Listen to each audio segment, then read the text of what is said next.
Internaute de Bot7.com, bonjour. Le premier cas de décès dû au Covid-19 tant redouté au Sénégal s'est produit hier, malheureusement. Il s'agit du franco-sénégalais et ancien président de l'Olympique de Marseille, Pape Diouf.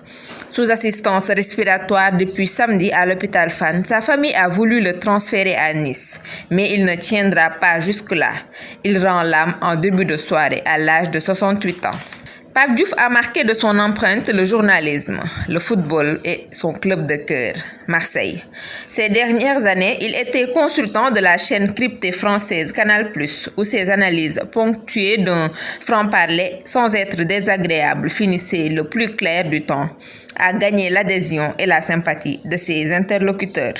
Le journaliste sportif a débuté sa carrière comme pigiste au journal La Marseillaise où il n'avait comme tâche que de couvrir l'actualité du club pendant 12 ans.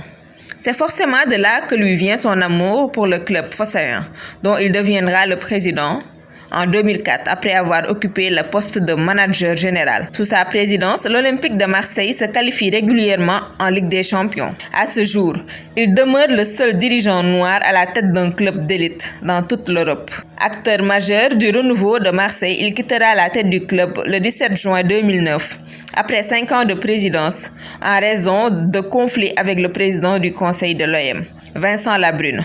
Après ce cap, il devient formateur en journalisme, son premier métier, à l'Institut européen de journalisme. À Marseille, il fut également pressenti pour diriger la liste Changer la donne aux élections municipales de 2014. Il obtient 5,63% des voix et termine en 5e position. Dans le milieu du football, Pape Mababa Diouf, plus connu sous le nom de Pape Diouf, a conduit la destinée de plusieurs carrières de footballeurs en tant qu'agent. Les premiers joueurs qui lui ont fait confiance étaient Basile Boli et Joseph-Antoine Bell.